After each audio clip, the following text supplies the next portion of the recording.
Hola amigos, ¿qué tal? Bienvenidos a esta edición de día viernes del Portal del Villegas, que voy a iniciar sin hablarle de mis libros, ya saben que están en el Portal del Villegas. Les voy a recordar lo de Ignacio, el niño, la criatura que necesita que su familia reciba apoyo monetario para poder comprar los remedios increíblemente caros que necesita esa criatura para seguir viviendo. La cosa es así en blanco y negro: o se vive con estos remedios o simplemente la criatura se muere. Así que los insto a que anoten los datos que tendrán que estar apareciendo a mi lado y colaboren con la familia de Ignacio. El padre se llama Joaquín Ignacio Muñoz Lastra y está la cuenta de él para hacer estos traspasos.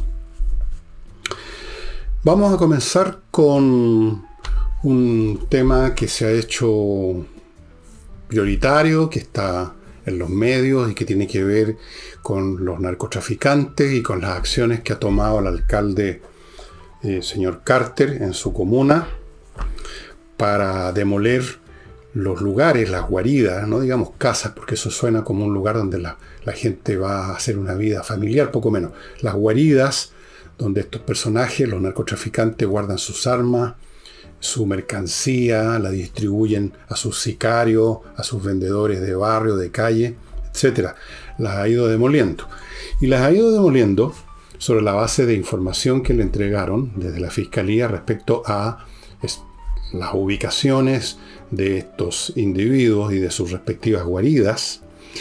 Y el debate en este momento se centra en el hecho de que el fiscal nacional le dio carpetazo, en el lenguaje que usó Carter en una entrevista televisiva, para que no se siga filtrando.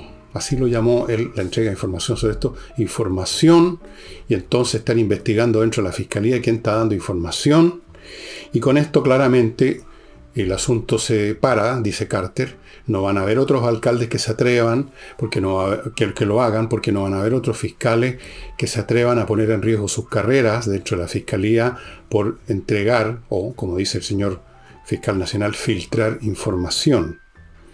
Entonces, la molestia de Carter es que antes el fiscal, en un determinado momento de un día, tipo mediodía, le dijo que estaba bien lo que estaba haciendo, y horas después anuncia que va a investigarse esta salida de información. Según Carter, hay dos posibilidades para el cambio de postura del fiscal nacional. Una, que se le apareció la Virgen del Carmen y le reveló que estaba equivocado. Esa es una posibilidad. Y la otra es el famoso telefonazo. El telefonazo nacional que borra los pecados del mundo, en este caso los pecados de la Fiscalía.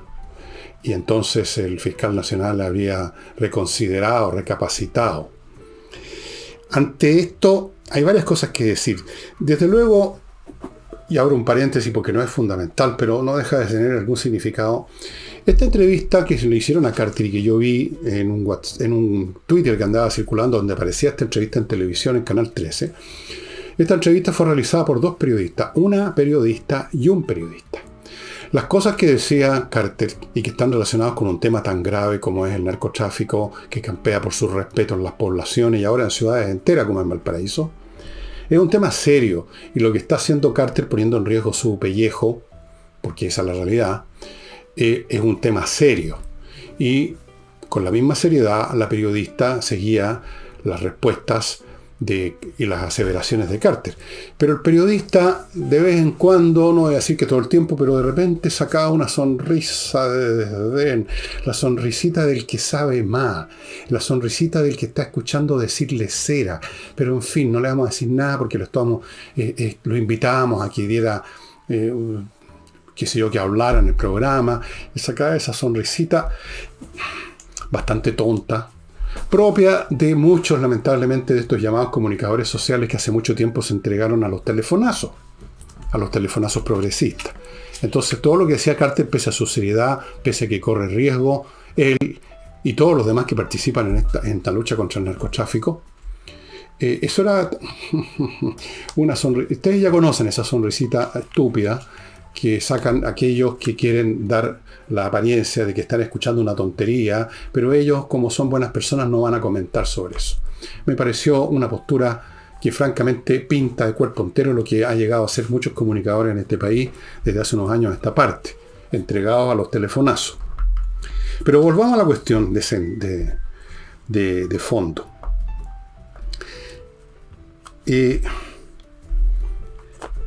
Está bien que se moleste con el fiscal nacional que cambian unas horas de aparecer y empieza a generar una situación que va a dificultar que otros alcaldes le demuelan su guarida a los narcotraficantes. Pero a mí lo que me llama la atención es lo siguiente, es el simple hecho que entonces las fiscalías tienen información sobre incluso dónde están las guaridas de las bandas de narcotraficantes. La discusión central, entonces el tema central no es si cambió de opinión por un telefonazo desde La Moneda, que por supuesto Boris negó, aquí no hay telefonazo. Obviamente que eso no se puede probar que hubo un telefonazo. Es simplemente una hipótesis bastante razonable. Lo central no es ni siquiera eso. O sí es central en otro aspecto que vamos a ver más adelante. La cuestión es que entonces las fiscalías saben dónde están y uno se pregunta si están ubicados, si hay información sobre la actividad que se realiza en esos lugares. ¿Por qué no han sido allanadas por la policía? ¿Por qué tiene que llegar un alcalde con una motoniveladora? ¿Por qué no se han hecho redadas para extirpar a estas bandas allí donde se conoce que tienen sus guaridas? ¿Qué clase de información es esta que no es usada policialmente? Les pregunto a ustedes. Ustedes me dirán, no, pero es que hay que seguir el conducto de la ley. A ver, ¿qué quiere decir eso? Es decir, usted sabe que en una guarida hay tipos vendiendo veneno, porque están envenenando al país.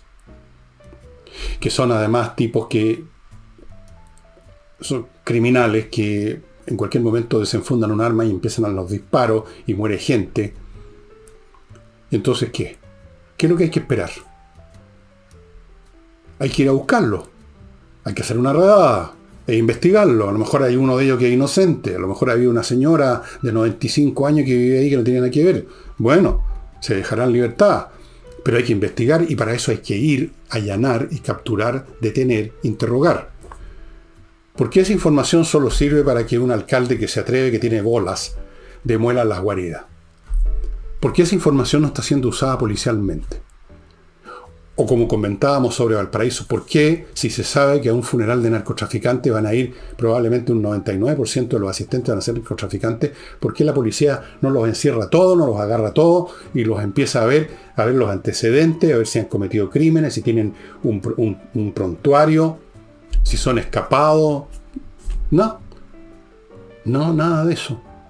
Vigilancia, en el mejor de los casos, para que no se salgan de la filita que va detrás del cajón. Lo encuentro increíble.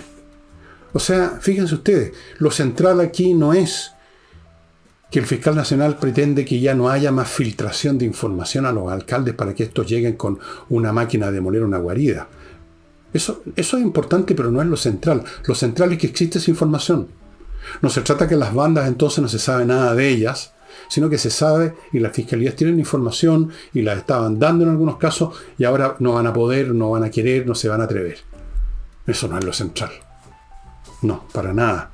Me parece impresionante que hayamos llegado a ese nivel de miedo o complicidad o las dos cosas. Yo creo que las dos cosas. Es decir, ha sucedido en Chile lo que ha sucedido en otras partes, lo que sucedió y lo que todavía creo yo está vigente en Colombia y en otros lugares, donde los grupos criminales, cuando llegan a cierto nivel de crecimiento, de poder en cuanto a recursos de violencia y en cuanto a recursos monetarios, dejan de ser ya grupos, bandas comunes y corrientes que se persiguen, sino que se convierten en casi una institución con la cual las relaciones del Estado son distintas a cómo se relaciona con un ladrón de gallina. Entonces ya no se les persigue policialmente para que respondan ante la justicia, sino que se regulan. Se establecen formal o informalmente ciertos protocolos de conducta mutua. Por ejemplo, vayan a los funerales, pero no empiecen a disparar fuegos artificiales ni a disparar al aire. Celebren en sus poblaciones un matrimonio entre narcos, pero traten de no despertar a la gente que está durmiendo. Los colegios no cierren porque vamos a poner policías por si acaso. No vamos a ir a buscar a los narcotraficantes, sino que vamos a poner una línea, un cordón policial para que no se salgan del cortejo. Se ha llegado entonces al nivel en que el crimen se institucionaliza. Y se institucionaliza en muchos sentidos, además, no solo en su relación con la policía, el Ministerio del Interior, sino que con la política, porque empieza a correr el dinero, porque hay tipos que se han convertido en consumidores de narcóticos, reciben dinero, hacen la vista gorda, de algún modo o de otro se conectan para hacer y recibir favores del narcotráfico. Pero por supuesto esto se niega. Obviamente no se hace nada, porque ya es negocio y porque hay miedo.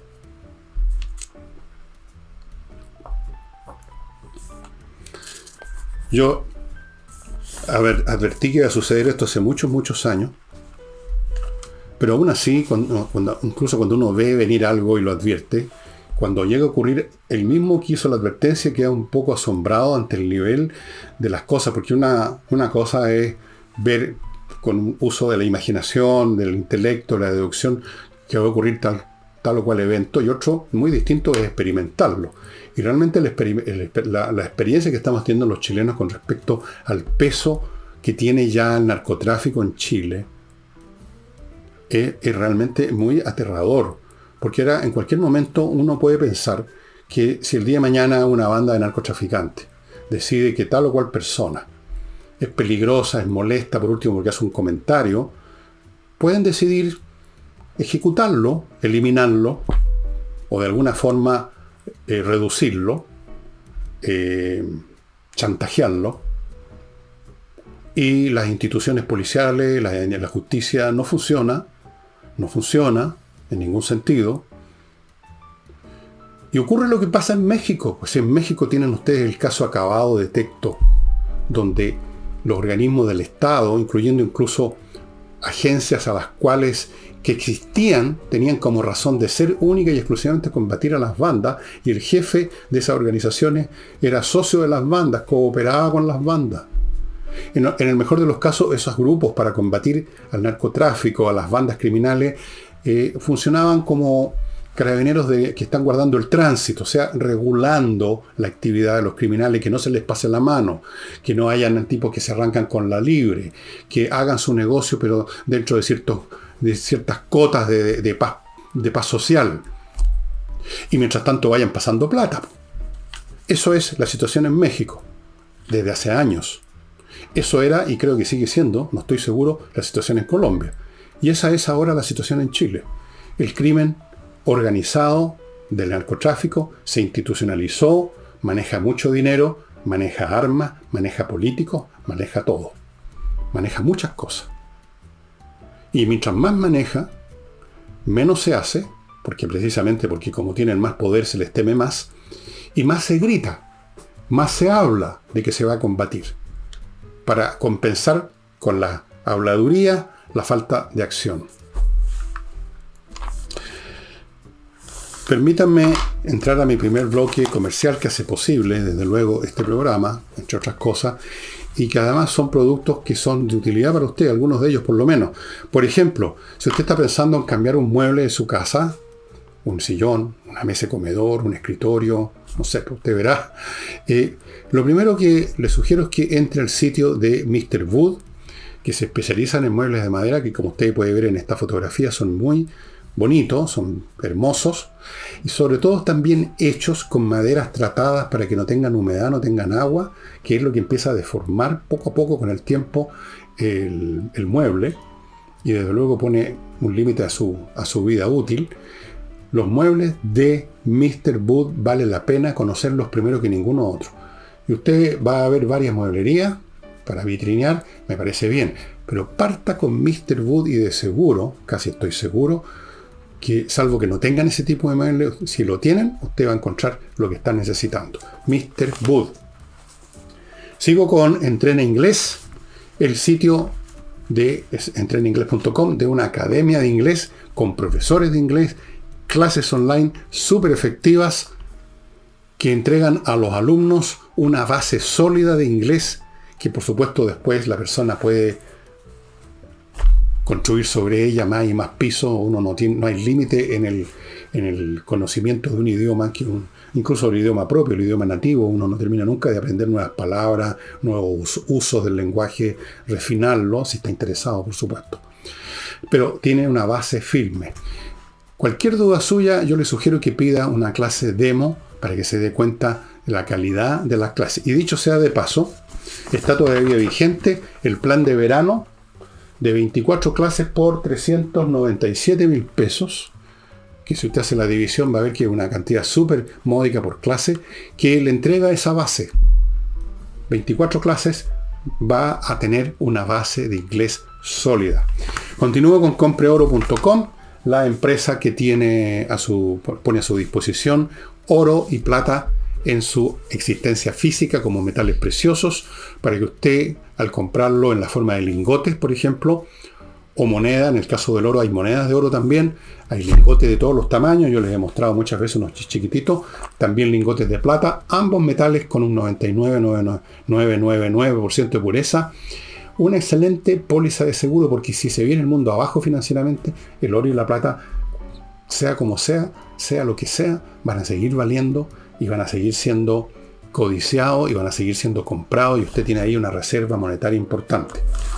Y termino este bloque con kmmillas.cl, el sitio donde yo lo invito a vender, si no las va a usar, las millas que ha acumulado en sus vuelos antes que se las haga desaparecer la empresa aérea, que es lo que hacen. La gente no sabe, pero así es.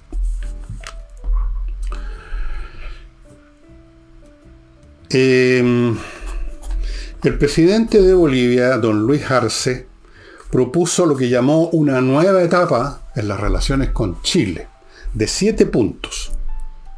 Pero en todo, salvo 2, que son nuevos, que los agregó para que parezca nueva, son los mismos puntos de siempre. No hay nada nuevo. Son los mismos temas viejos de exigir o pedir o demandar. A veces cambia un poco el lenguaje, la salida al mar que perdieron en la Guerra del Pacífico. Salida al mar que, entre el fondo, tampoco era clara que la tuvieran antes de la Guerra del Pacífico. Lean ustedes un poco de historia, porque ellos han instalado la idea falsa de que Bolivia tenía una costa establecida y consolidada y se la quitó Chile. No tenían una costa consolidada y no se la quitó Chile en forma arbitraria, sino como resultado de una guerra que provocaron los bolivianos y sus aliados de ese entonces, con los cuales no tenemos en este momento ningún problema, Dios gracias, con Perú. Un gran país. Bolivia siguen con lo mismo.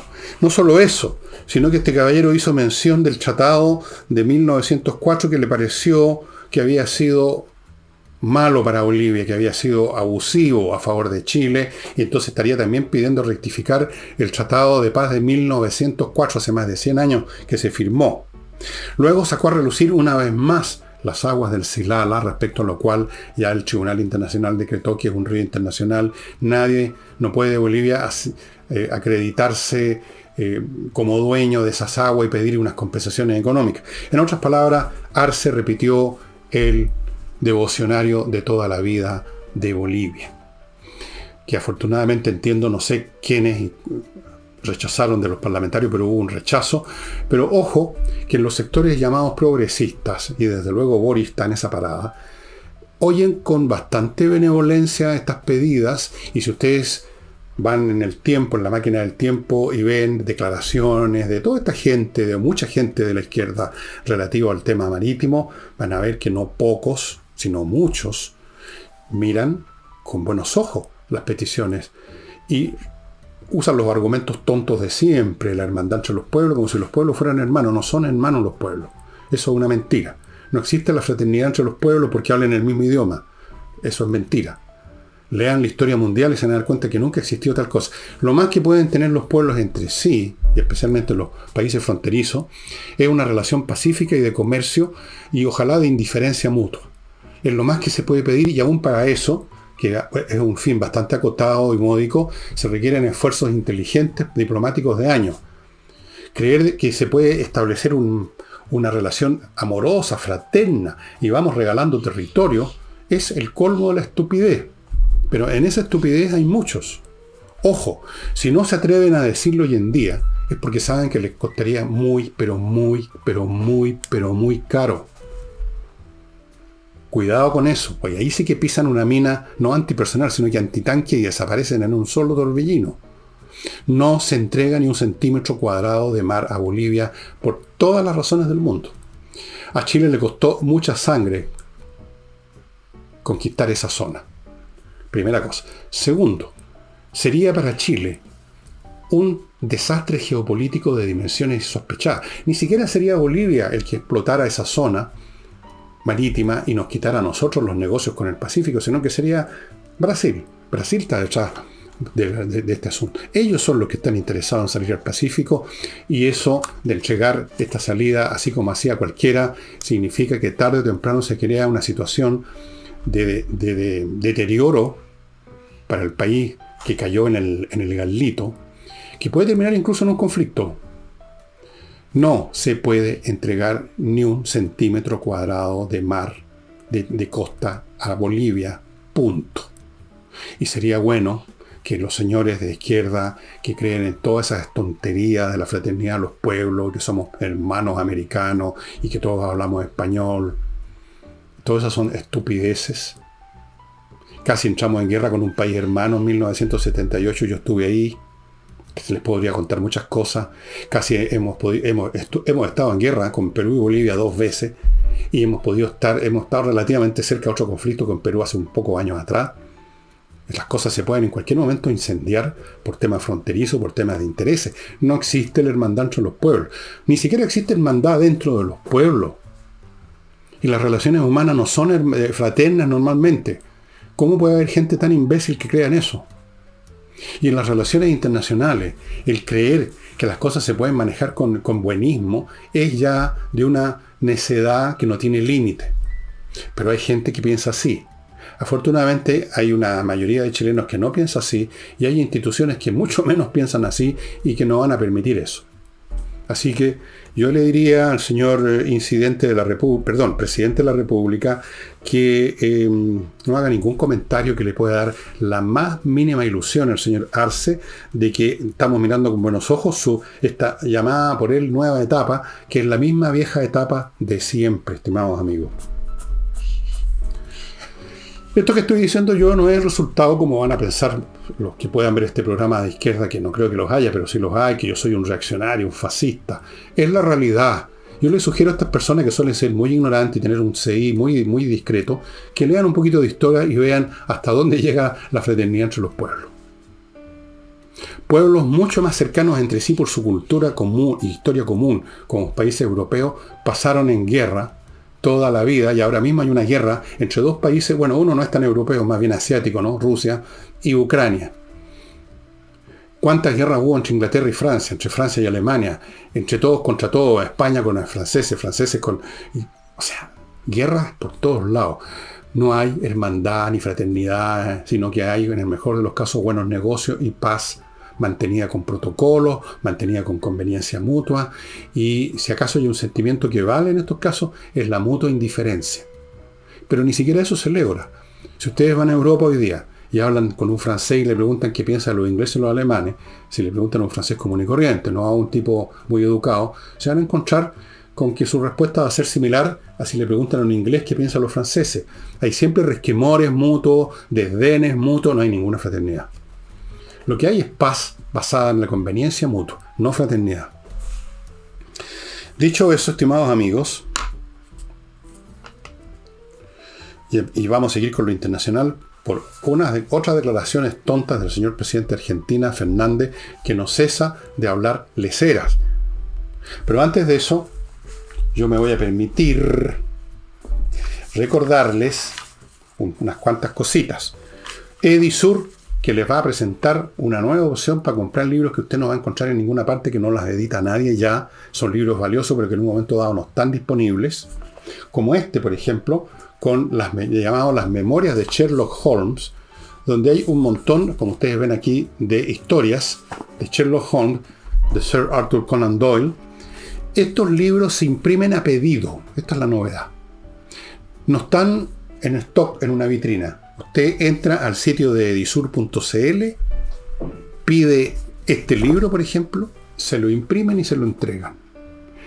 Y hay otros que tampoco usted va a encontrar en las librerías, que están fuera de circulación desde hace años, muchos de ellos, pero que usted quiere tener. También hay de esos, no están todos los libros, digamos, no editados, pero hay un buen número. Entre a edisur.cl y vea títulos como este de Arthur Conan Doyle, Las memorias de Sherlock Holmes. Así le pusieron a esta colección de historias. Muy interesante, amigos. Continúo con... ¿Con qué continúo? Continúo con plan emergencia edificios.cl.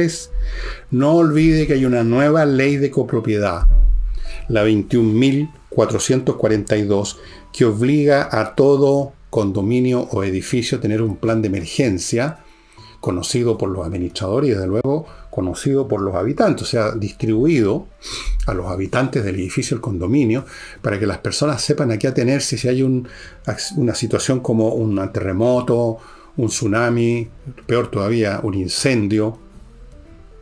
Muy importante, la gente no sabe, actúan equivocadamente y gran parte de los accidentes y de las muertes que se producen cuando hay una emergencia es porque la gente pierde la cabeza, no tienen guía, no saben qué hacer y a veces toman las peores decisiones. En algunos casos, en un edificio en llama, toman el ascensor, que es lo último que hay que hacer, salvo ciertas situaciones. Bueno, todas esas cosas hay que tenerlas claras. Este plan de emergencia, planemergenciaedificios.cl, es un sitio en la internet donde hay un grupo de profesionales que usted lo contrata, van a su condominio, a su edificio, examinan la situación, ven qué lugares podrían servir como sitios de seguridad, qué se puede hacer o qué se debe hacer en caso de cualquiera de estas emergencias, y con eso trazan su plan de emergencia para uso de los inquilinos del lugar. Amigos, háganlo ya, no esperen que haya una catástrofe y quede la crema. Planemergenciaedificios.cl. Y termino este bloque con inviertaenusa.cl, la mejor manera de invertir en bienes inmobiliarios en Estados Unidos.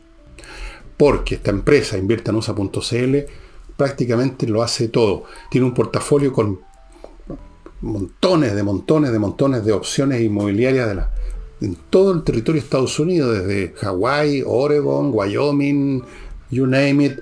Opciones de compras de edificios, de departamentos, de casas, de playa, de terrenos, centros comerciales. Primera cosa. Segundo, le abren cuenta en bancos norteamericanos y le consiguen créditos, operaciones financieras con bancos norteamericanos. Tercero, le pueden tramitar una visa de residencia si usted quiere irse a vivir a Estados Unidos para manejar sus negocios. Cuarto, cualquier problema que usted tenga de postventa, ellos no se desvinculan de usted porque ya le vendieron. Van a estar con usted y lo van a ayudar a solucionar el problema. Nadie más entrega este servicio.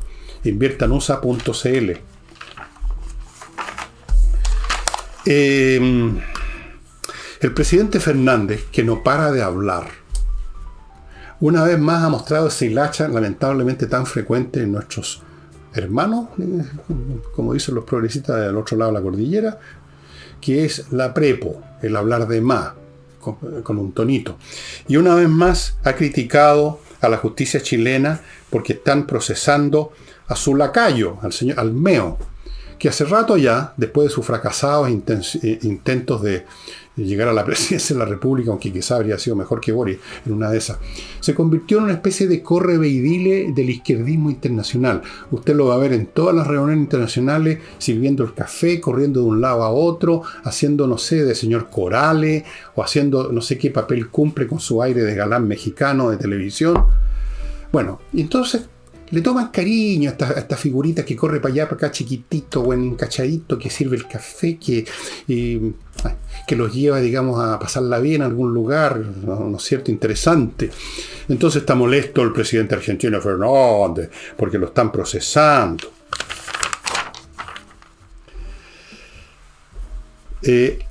Acusó a los tribunales, no solo los chilenos, sino que ya en genérica, abarcando tribunales probablemente peruanos también, de ponerse al servicio de quienes persiguen a los opositores. Es una afirmación bastante torpe porque si acaso está al servicio de alguien hoy en día, la justicia chilena es al servicio del oficialismo. lo que hemos comentado acá, que la justicia está repleta de jueces, de fiscales con tendencias progres, que dejan libre a comuneros, que dejan libre a criminales de la CAM, que tratan de dar las menores sentencias cuando no hay remedio, que luego les dan beneficios carcelarios, que los indultan. Entonces, ¿de qué está hablando Fernández? Si aquí, al contrario, si está al servicio de alguien la justicia, por lo menos en Chile, es al servicio del oficialismo, no de los opositores. Pero este es el mismo personaje que hablaba de la derecha recalcitrante cuando pasó lo que pasó en Perú, cuando el presidente Castillo se quiso hacer una especie de golpe de Estado que le fracasó. Creyó que lo iba a seguir todo el mundo, que las Fuerzas Armadas iban a ponerse a su lado, las pinzas, no se puso nadie a su lado, lo destituyeron, y el Congreso, que es la organización política que quedaba si se descabeza el presidente, eligieron a otra persona como presidenta, una señora, y entonces eso le pareció que era la derecha recalcitrante. La UDI está pidiendo al gobierno que mande una nota de protesta, pero por supuesto eso no va a ocurrir. El señor Boric tiene como ustedes saben, ¿no? Él cree en las relaciones exteriores de color turquesa. Entonces es amigote de Fernández. Fernández le da unas palmaditas condescendientes, porque es chiquitito Boric, pues un chicoco. Le da unas palmaditas en el hombro, en la cabecita, tiqui, tiqui, tiqui. Entonces le tiene mucho cariño al tío Fernández. Entonces, como él cree que las relaciones internacionales se manejan a base de color turquesa, mucha mujer metida entre medio, mucho corazón, mucho amor, mucha fraternidad entre los pueblos, entonces no va a hacer eso, por supuesto que no. Y el señor von Claveren, el nuevo canciller, que es un hombre de carrera, no se anda buscando problemas, y dijo la frase habitual, que bueno, hay cosas más importantes que nos unen. Esa es una frase hecha que la he escuchado 4 o 5 millones de veces. Hay cosas más importantes que nos unen. Bueno, von Claveren simplemente no quiere hacerse lío y ya. Vamos ahora a otra cosa institucional. El señor, ¿cómo se llama este caballero? Por aquí lo anoté. José Ignacio Vázquez, que es miembro del Tribunal Constitucional, hizo estallar un tremendo petardo cuando le contó a un diario de Santiago, a La Segunda, que el rechazo a la petición que se había hecho de declarar absolutamente inválido los indultos presidenciales era un rechazo anunciado, porque este tribunal recibió los telefonazos del caso, parece, y dijo al frentón que se reciben llamados, no será de la Virgen del Carmen, como dijo Carter, debe ser de La Moneda. Y la señora que la preside, una izquierdista rabiosa, pero no es demasiado inteligente, no la culpemos de todo, la señora Nancy Sánchez, se prestó absolutamente para eso, hizo todas unas disquisiciones que contó la otra vez aquí en este programa Nicole Rodríguez, unas disquisiciones repletas de cantinfladas, las cantinfladas típicas del sector. Así que ahí está. Ahora, este tema es serio en muchos más sentidos incluso que este, porque muestra un proceso que se ha visto en otras instancias, en otros países, en otros tiempos. Y es cuando un grupo está convencido de que su llegada al gobierno no es simplemente para cumplir un trámite por unos años, con un programa normal, y luego vendrá otro gobierno, quizá otro parecido. No, cuando se trata de un grupo de iluminados que vienen con un proyecto de cambiarlo todo, transformaciones profundas, la revolución, y eso es lo más importante. Entonces, la actitud de ellos en cuanto a su relación con las instituciones de la República es muy distinta. Ya no se trata de obedecer las normas habituales, expresas o tácitas, que gobiernan la relación entre las instituciones, sino que se trata, para llegar a ese fin maravilloso que ellos tienen en mente, de apoderarse y usar la institucionalidad como sea. Y como no la pueden cambiar, el recurso es el que usó Adolf Hitler en 1933, 34 y 35, cuando llegó a la Cancillería, y es copar las instituciones con su gente. Bueno, copó el Tribunal Constitucional. Ahora ya el Tribunal Constitucional ya no es el monstruo que planteaba la izquierda cuando estaba en la oposición, que es un resabio a la dictadura del pinochetismo. Ahora no, Ahora son hombres y mujeres sabios que rechazan estos ataques contra el gran líder, el líder máximo, Gabriel Boric. Entonces, es muy serio porque el gobierno básicamente pretende hacerse de las instituciones, controlarlas con el procedimiento no de cambiar sus reglas, sino que simplemente meter a su gente para que dentro de las instituciones hagan y deshagan, interpreten y reinterpreten al regalado gusto del gobierno. Entonces, y lo hacen sin escrúpulos. No tienen escrúpulos administrativos, no tienen escrúpulos jurídicos, precisamente porque cuando uno cree en un fin absoluto, los escrúpulos no tienen sentido. ¿Qué escrúpulos? Yo he contado muchas veces, y lo voy a decir de nuevo para que entiendan la mentalidad del que tiene una visión absoluta del mundo, una frase de un sacerdote de la época de la Inquisición en España, cuando a los herejes los quemaban vivos. Entonces, cuando alguien le hizo ver que eso era el colmo de la crueldad, este fraile dijo: por unos pocos minutos de dolor se van a salvar del fuego eterno. Entonces se justificaba quemarlos vivos, porque así había una chance que mientras se estaban friendo, de que recapacitaran, se arrepintieran, y así se iban a librar del infierno, que iba a durar no 5 minutos, sino que toda la vida, la eternidad. Ese es el argumento de los que tienen una concepción absoluta de qué es lo que tiene que hacerse. Entonces, personas así no tienen escrúpulos jurídicos, como ya lo hemos visto. ¿Recuerdan ustedes para la campaña de apruebo o rechazo de la proposición constitucional, que pese a todas las normas en contrario, desde el presidente para abajo, el Estado completo, el gobierno completo salió a hacer campaña? El señor Boric se cabrió recorriendo Chile, el hombrecito caminando por todos lados. No tienen escrúpulos. Entonces, ya manejan el Tribunal Constitucional y están tratando de hacerlo también, y este es el corazón invisible, esencial, importante y que nadie menciona, el centro de gravedad de la política chilena en este momento, que nadie menciona, la he mencionado yo nomás una y otra vez. Están intentando controlar las Fuerzas Armadas. Ya les he dicho que pusieron a su mejor gente, el señor Anderstein y otros. Están tratando de controlar las Fuerzas Armadas, porque sin control de las Fuerzas Armadas usted no llega a ninguna parte con su revolución. Lo hemos dicho acá, digamos las cosas como son. Las revoluciones, que por definición significan echar abajo un tinglado institucional y que por lo tanto van a encontrar resistencia, no pueden hacerse si no se dispone de fuerza superior. Y si esa fuerza superior no consiste en votaciones abrumadoramente ventajosas, al contrario, están siendo derrotados en las elecciones, entonces usted tiene que usar la Fuerza Armada cuando ya la tiene en sus manos, cuando ya la controla. Y entonces puede, por ejemplo, el día de mañana gobernar por decreto sabiendo que se lo van a permitir, que le van a dar aval. Este intento de controlar las Fuerzas Armadas opera en silencio.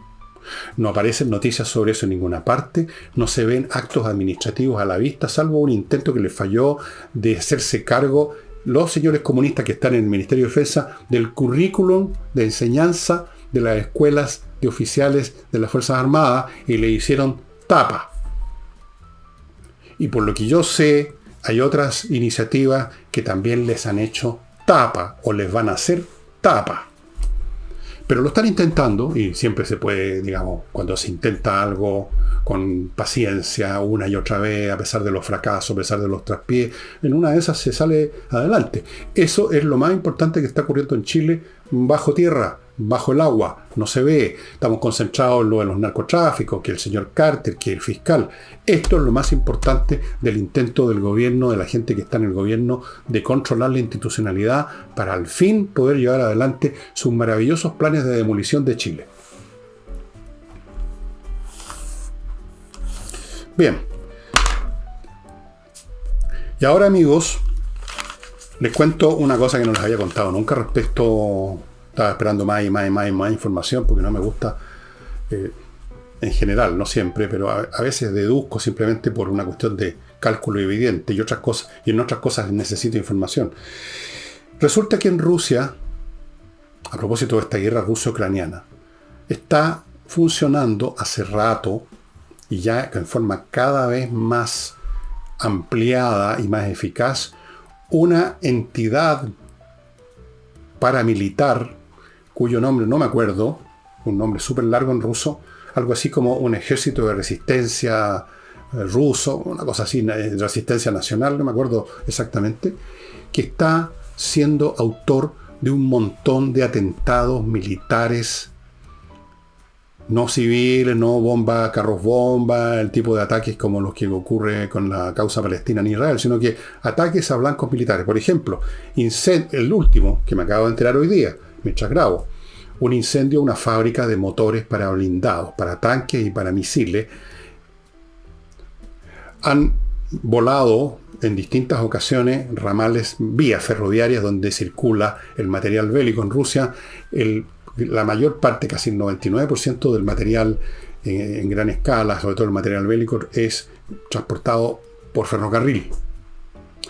Entonces han volado ramales, han quemado, han incendiado un montón de lugares que son claves para la administración de un ejército, por ejemplo, centros de reclutamiento, de comando, donde hay información. Han cometido un atentado tras otro, algunos en Moscú. De lo cual los rusos prácticamente no dicen nada, porque evidentemente al gobierno ruso no le conviene hacer público para sus propios ciudadanos y hacerlo más conocido para el mundo, que hay una resistencia militar interna. Yo no digo que sean militares, digo que hace uso de acciones militares, como volar un riel, qué sé yo. Está operando hace rato y está siendo muy importante además para entregar información. Por ejemplo, ayer o anteayer, un convoy ferroviario ruso, no era ferroviario, este era un convoy de camiones, porque ya estaban cerca de los sitios donde iban a instalar ese material, así que de la estación del tren lo pusieron en camiones, una fila de camiones con el sistema antiaéreo más sofisticado que tienen los rusos, que son los S-400, de los cuales hace unos años atrás se jactaron una y otra vez, como hacen siempre los rusos con su arma, que luego se demuestra que era todo falso, que era el mejor sistema antiaéreo del mundo, que era lo mejor, que eran infalibles, que botaban cualquier cosa. Bueno, pero aquí lo importante no es si son tan eficaces o no, sino que se tuvo información precisa de a qué hora iban a pasar por cierto lugar estos camiones que iban con estos sistemas de armamento antiaéreo, y el ejército ruso montó una emboscada muy inteligente, muy bien hecha, y desaparecieron los camiones en una sola llamarada. Un gran aplauso para este frente que da información así como la dan la inteligencia japonesa, la inteligencia inglesa y la inteligencia norteamericana, los aviones AWACS norteamericanos que están moviendo, y los drones que se están moviendo todo el tiempo por el Mar Negro y por otros lados, tienen visto todo lo que hacen en Rusia, saben a qué hora se pone la zapatilla y levantarse los generales, entre paréntesis, gracias a esas informaciones de dónde está cada quien. Los rusos, el ejército ruso ha perdido hasta la fecha 20 generales. Para matar a una persona determinada usted requiere mucha información. ¿Dónde está? ¿Dónde se mueve? ¿Cuáles son sus costumbres? ¿En qué lugar va a estar en determinado momento? Una persona es un blanco pequeño por definición y muy movedizo. No es un edificio, no es un camión que se estaciona. Es una persona que camina para acá, para allá. Entonces, mucha información se requiere y han matado a 20 generales, no me acuerdo cuántos coroneles y otros rangos inferiores. O sea, la oficialidad del ejército ruso ha sido diezmada, pero en un grado realmente aterrador para los rusos. Eso no se los había contado porque estaba esperando más información. Yo ya sabía de estos incendios, pero podía ser que alguien haya fumado despreocupadamente y tirado la colilla en medio de los explosivos, pero no. Está claro que esto es así y de hecho ya han aparecido, pero también esperé que aparecieran más declaraciones formales de esta entidad, cuyo nombre no recuerdo exactamente, lo voy a averiguar, que demuestran que en Rusia hay grupos que consideran que el gobierno de Putin y su círculo entre dictatorial, oligárquico y corrupto está llevando, y así es, a Rusia a la destrucción económica, política, militar, de prestigio y de todo. Porque Rusia ni siquiera está ganando la guerra injusta que inició con el pretexto de que iban a atacarlo los nazis, como si estuviéramos en 1941. Ni siquiera la está ganando, porque por último el que gana algo le importa menos las críticas. Salió con la suya. Los demás tendrán que arreglárselas con esa nueva situación. Pero además le está yendo mal militarmente. Muy mal. Están perdiendo todos los días un promedio entre 700 y 1000 soldados al día, un batallón completo al día. Hoy día estuve viendo estadísticas. Ustedes dirán, esas estadísticas son publicidad, propaganda ucraniana. No es solamente información que viene de Ucrania, sino que de los servicios de inteligencia norteamericanos e ingleses, que no tienen ningún interés en hacer publicidad. Los servicios de inteligencia, por definición, quieren tener el mejor y más exacto conocimiento de la realidad, no para engañarse a sí mismos. Están perdiendo al día 8, 10, 15 tanques, vehículos de transporte, sistemas de artillería. Ayer perdieron 19 sistemas de artillería. O sea, es realmente una debacle para el ejército ruso, y para más remate ahora resulta que tienen este grupo interno que los está saboteando desde adentro. Qué mal le hizo a Rusia este déspota. Pero parece que Rusia no sabe vivir sin déspotas. No sabe vivir sin déspota, y todavía hay rusos en las calles de Moscú, como les he contado, que encuentran que fue maravillosa la Unión Soviética y que apoyan a Putin, haga lo que haga, y que se creyeron el cuento los nazis de Ucrania, y que se creen el cuento que hay unos negros norteamericanos peleando por los ucranianos como parte del ejército de Estados Unidos y no como voluntarios, etc. Y entre paréntesis hay varios chilenos luchando en una legión extranjera que tiene Ucrania, para información de ustedes. Ya les voy a contar de eso.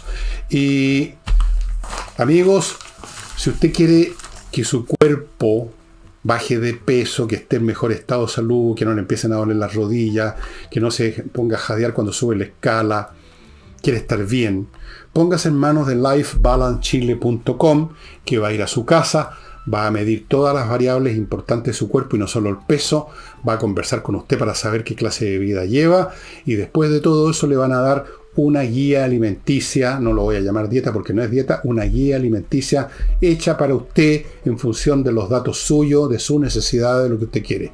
lifebalancechile.com.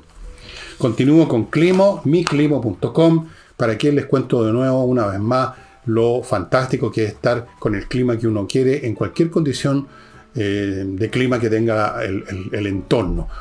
La temperatura que uno quiere, el aire filtrado, todas las ventajas de climatizaciones hechas con tecnología del siglo XXI. Olvídese la estufa, olvídese de los fueguitos, de la chimenea, de la parafina, del camión que viene con el tipo pegándole a los tambores de gas. Olvídese todo eso una vez por todas, amigo. miclimo.com.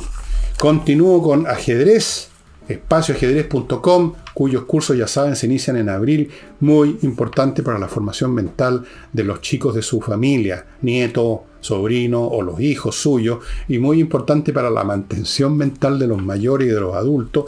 Este sí que es un ejercicio que es entretenido y es súper eficiente. Esto es mucho más entretenido que ir a un gimnasio a levantar pesas sino que es un juego, por lo tanto es entretenido. Usted lo pasa bien y mientras tanto está desarrollando, o si ya los tenía, manteniendo en buen estado de funcionamiento sin que se oxiden las máquinas de la lógica y la concentración. espacioajedrez.com. Los cursos empiezan en abril, son en directo vía Zoom, una vez a la semana. Amigos, esta es su oportunidad. Y termino con Ángel Hey, el corredor inmobiliario más eficiente de Chile, el que está vendiendo a pesar de lo duro que está el mercado inmobiliario hoy en día, porque la economía está mal. Pero Ángel sabe vender de todas maneras porque tiene métodos realmente muy eficaces, a mí me consta. El libro que les voy a mostrar hoy día, yo se los mencioné hace un tiempo, pero no lo podía encontrar, ahora lo encontré donde lo tenía fondeado. Es muy interesante porque tiene que ver con la censura. ¿Qué pasa cuando un régimen empieza a censurar el pensamiento, como ya lo estamos viendo hace años en Chile, ya con el discurso políticamente correcto? Que se empieza con una cosita, y luego se promulga una ley, y luego empiezan los ataques a las personas, y a los escritores, y a los autores, y se genera la asfixia que tanto le agrada a los genios del discurso políticamente correcto. Este tiene que ver con cómo se operó la censura y la persecución de libros que no le gustaban a la monarquía en la Francia del siglo XVIII, y es muy entretenido. Se llaman los bestsellers prohibidos de la Francia prerevolucionaria de Robert Darnton, un profesor de historia europea en la Universidad de Princeton, especialista en historia francesa moderna y que ha escrito muchos otros libros bastante interesantes sobre historia de Francia. Esto es lo más entretenido que hay. Yo no sabía montones de cosas hasta que lo leí. En primer lugar, no esto es solamente una lista de qué libros la monarquía no quería. Cómo esos libros entraban igual. Cómo era el mundo editorial de Francia en el siglo XVIII. Cómo se imprimían y se metían en Francia contrabando los libros prohibidos. ¿Qué hacía la monarquía con algunos libros prohibidos cuando los encontraban y qué hacían con sus autores?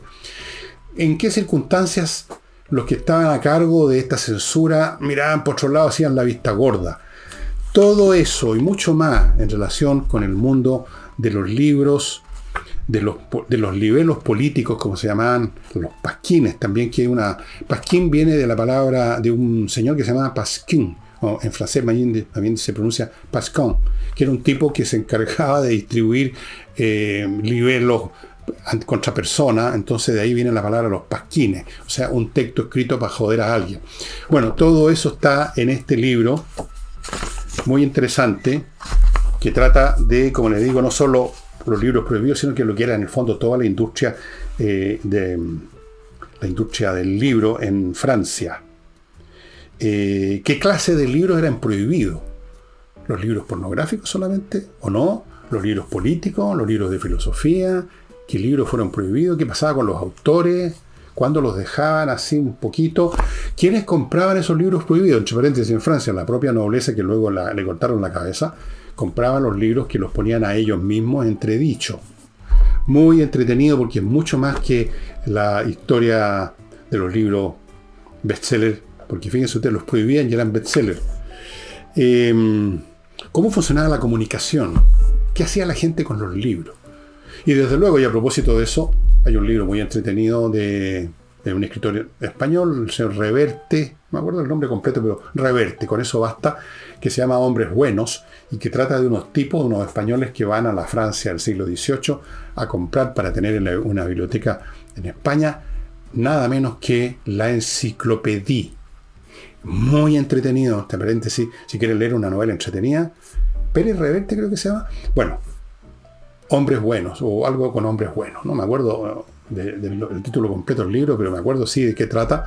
Y es eso, estos fulanos los que encargan ir a Francia y conseguirse, que no era fácil, la Enciclopédie, que tiene una historia propia, que también se cuenta aquí. La Enciclopédie pasó por muchas peripecias. La imprimían en otras partes cortándoles algunas secciones importantes para que los dejara pasar la censura, mil cosas. Muy interesante, estimado amigo. Les muestro de nuevo el libro, está vigente, Los prohibidos bestsellers de la Francia prerevolucionaria de Robert Darnton. Y eso sería todo por hoy, estimados amigos. Mañana sábado, no sé qué tema voy a tocar, pero sí sé que el domingo voy a hablar de un autor chileno recientemente fallecido, quien tuve el gusto y el honor de conocer, Jorge Edwards. Me voy a dedicar a él. Y eso sería todo entonces. Nos estamos viendo mañana y el domingo.